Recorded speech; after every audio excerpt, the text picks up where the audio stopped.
امیر اہل سنت ہے نا، یقین کریں کسی کا خوف نہیں ہے، کسی کی پرواہ نہیں ہے۔ لوگ آپ کو ڈرائیں دھمکائیں، کوئی سیٹھ آپ کو چھوڑ جائے، کسی کا چندہ بند ہو جائے، ہوا ہے ہمارے ساتھ، کتنا ہوا، کتنے سیٹھ چھوڑ گئے ہم کو، کبھی دیکھا ہے ہم کو کوئی فکر کرتے ہوئے؟ ہمیں فکر ہے ہی نہیں، اللہ کے فضل سے یقین کریں ہمارا پیر اتنا مضبوط ہے، وہ ہم کو یوں اٹھا دیتا ہے۔ اس یقین کے ساتھ رہو گے نا، اب بڑے بڑے کام کر جاؤ گے، ورنہ الجھے رہو گے، وہ فلاں بندہ یہ کہہ رہا تھا، فلاں بندہ یہ کہہ رہا تھا، فلاں نے یہ کہا۔ کہنے دو یار، دعوت اسلامی کے کام کبھی رکے ہیں اس کے کہنے کی وجہ سے، کانسپریسی کی وجہ سے، یا اس کی نیگیٹو تھنکنگ کی وجہ سے؟ کیا دعوت اسلامی کے کام کبھی رکے ہیں؟ سب پرانے لوگ بیٹھے ہوئے میرے سامنے، جب ہمارا کچھ بھی نہیں تھا، جب کرائے کی بلڈنگوں میں ہم کام کرتے تھے، یہ سارا آپ کی آنکھوں کے سامنے ہی بنا نا۔ کبھی بھی میری بات سن لیں، اب اتاری ہیں یا تو مرید ہیں یا طالب ہیں، کبھی بھی مایوس نہ ہونا، اس یقین کے ساتھ رہنا ہے کہ ہم دینی دنیاوی جیسی بھی مشکل میں ہوں گے، ہمارے پیر و مرشد ہم پہ کرم فرمائیں گے، ہم اس سے نکل جائیں گے۔ یہ ایک ایسا پیر ہے، اس نے ہماری نسلوں کو بھی سنوار دیا، جس کو یہ فکر نہیں ہے کہ اپنی جیب میں ہاتھ ڈالیں اور میری جیب کو گرم کریں۔ یہ وہ پیر ہے جس کو اس کی فکر نہیں ہے۔ یہ وہ پیر ہے جس کا گھر مریدوں کے پیسے سے نہیں چلتا۔ کسی بدتمیز کی وجہ سے کیوں ہم اپنے باپ کی دعوت اسلامی چھوڑیں؟ کسی جاہل کی وجہ سے کیوں ہم اپنے باپ کی دعوت اسلامی چھوڑیں؟ بلکہ ہم اس کو سیدھا کریں گے، اس پر محنت کریں گے، اس پہ کام کریں گے، اس کو بتائیں گے، سمجھائیں گے، اس کی اصلاح کریں گے۔ لوگ حیران ہیں کہ یار ہمارے پاس کروڑوں پتی ہیں اور اربوں پتی لوگ ہمارے ساتھ ہیں، ہم ایک مسجد 10 12 سالوں میں نہیں بنا سکتے، یہ تم کیسے کر لیتے ہو؟ تو یہ کوئی چھوٹا سا عام سا سلسلہ نہیں ہے، یہ کوئی ایسا دیا نہیں ہے کہ آ کے پھونک مار کے بجھا دے گا، یہاں پھونک مارنے والوں کے منہ جل جائیں گے۔ لوگ سمجھتے ہیں یار دعوت اسلامی کے پاس تو بڑے پیسے ہے، تو بڑی امیر آرگنائزیشن، کیونکہ جب سے کام شروع ہوا ہے کام رکا ہی نہیں ہے۔ بس ہم نکلتے ہیں اور اس یقین سے نکلتے ہیں کہ اس سیٹھ کے مال میں ہمارا حق ہے، ہم بھکاریوں کی طرح نہیں جاتے، کبھی بھی ہم کسی سیٹھ کے پاس اس طرح نہیں جاتے کہ یار مہربانی کرو یار کرم کر دو ہم پہ، نہیں، کبھی بھی نہیں، یہ انداز ہی نہیں ہے اپنا۔ دعوت اسلامی نے ہم کو سکھایا ہے اس اعتماد کے ساتھ جاؤ کہ تم دین کا کام کر رہے ہو، اپنے لیے بھیک تھوڑی مانگنی ہے تم نے۔ لوگ ہمارے ہاتھ بھی چومتے ہیں، ہمیں کھانے بھی کھلاتے ہیں اور ہمیں لاکھوں رہن بھی دیتے ہیں۔ ایسا پہلے کبھی نہیں ہوتا تھا، پہلے بھی ہم بڑی آرگنائزیشنز کے ساتھ کام کرتے رہے ہیں، لیکن بھکاریوں کی طرح چندہ لاتے تھے۔ اب تو ہم چندہ بھی سیٹھوں کی طرح لاتے ہیں۔ یہ کرم ہے دعوت اسلامی کا۔ یہ مت سمجھیے گا کہ ہمارے پاس کوئی بہت پیسے آ گئے ہیں، پیسے نہیں ہوتے ہمارے پاس، ہینڈ ٹو ماؤتھ رہتے ہیں ہم۔ سال بھر ہماری جو فائنینس کی سچویشن ہے نا، اگر کسی کو شوق ہو نا کہ ہمارے اکاؤنٹوں میں کتنا پیسہ ہے اور سال کے آخر میں وہ ہمارے پاس کتنا رہ جاتا ہے، تو موسٹ ویلکم، ہم آپ کو اپنے فائنینس ڈپارٹمنٹ ہے نا اس کے ساتھ بٹھا دیں گے۔ یہ کرم ہے، یہ امیر اہل سنت کی کرامت ہے۔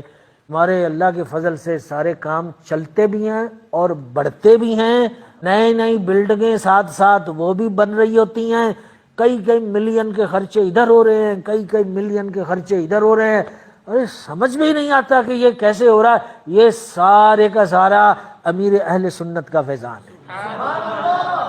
اب مجھے اس لیول پر یقین ہو گیا، اب یقین کریں کہ کوئی بھی کام ایسا نہیں ہے اسلامی کام جو دعوت اسلامی نہیں کر سکتی۔ اب مجھے یقین ہو گیا۔ ساؤتھ افریقہ میں ہم تو چند لڑکے وڑکے تھے، جب عموماً ورکنگ کلاس قسم کے لوگ تھے۔ ساؤتھ افریقہ کے اندر 50 سے زیادہ مرکز بن گئے، ایسے چند سالوں میں دیکھتے دیکھتے ادھر بن رہا ہے، ادھر بن رہا ہے، ادھر بن رہا ہے، ادھر بن رہا ہے، بڑی بڑی شاندار مسجدیں، یہ سب۔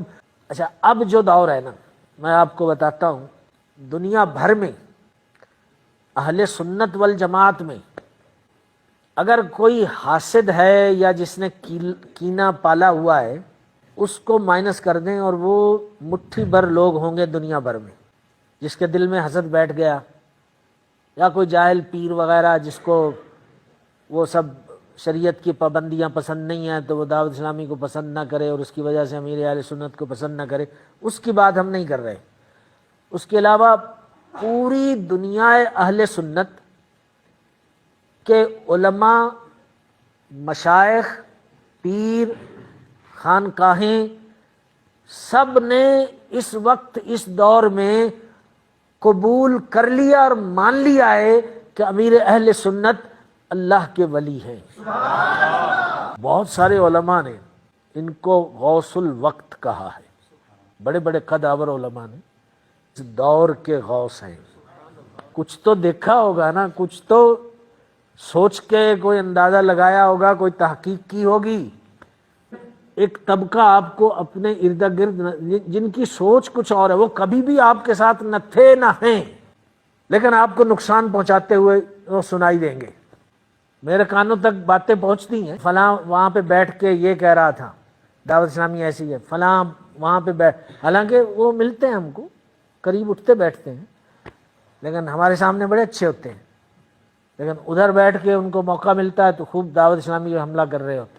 جو جلسی بیٹھی ہوئی ہے کسی وجہ سے، اس کا اظہار اب یوں کریں گے کہ دعوت اسلامی ایسی، دعوت اسلامی والے ایسے، نگران ایسے، فلاں ایسا فلاں ایسا۔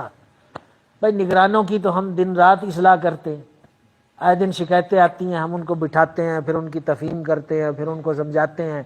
تو الحمدللہ اللہ تعالیٰ نے امیر اہل سنت کو اور دعوت اسلامی کو بہت برکت دی ہے۔ امیر اہل سنت کے کام میں اللہ تعالیٰ نے بڑی برکت دی ہے۔ تو دعوت اسلامی کے ساتھ لگے رہو بھائی، بیڑا پار ہو جائے گا۔ ماحول جیسا بھی ہو، ذمہ داران جیسے بھی بد اخلاق ہوں، ذمہ داران کی وجہ سے اگر آپ کو لگے کہ I don't feel at home, کوئی حرج نہیں۔ یہ دعوت اسلامی کسی ذمہ دار کی تھوڑی ہے، دعوت اسلامی تو آپ کے باپا کی ہے۔ کہ آپ اپنا گھر چھوڑ دو گے کہ کوئی باہر والا گھر آپ کے گھر میں آ کے آپ کو تنگ کر رہا ہے تو آپ کہو گے نہیں میں تو اپنا گھر ہی چھوڑ رہا ہوں؟ ایسا کرتے ہیں کوئی؟ تو دعوت اسلامی تو اپنے باپ کی ہے بھائی، باپا کیوں کہتے ہیں ہم؟ روحانی باپ ہے، ہمارے باپ کی ہے دعوت اسلامی، لیکن دعوت اسلامی کو کبھی نہیں چھوڑیں گے۔ یہی امیر اہل سنت بار بار فرماتے ہیں کہ میرے بیٹو میری دعوت اسلامی کو کبھی نہ چھوڑنا۔ میں اس ماحول سے وابستہ رکھے، امیر اہل سنت کی غلامی میں رکھے، امیر اہل سنت کو درازی عمر بالخیر عطا فرمائے، ان کے فیوز و برکات کو عام فرمائے۔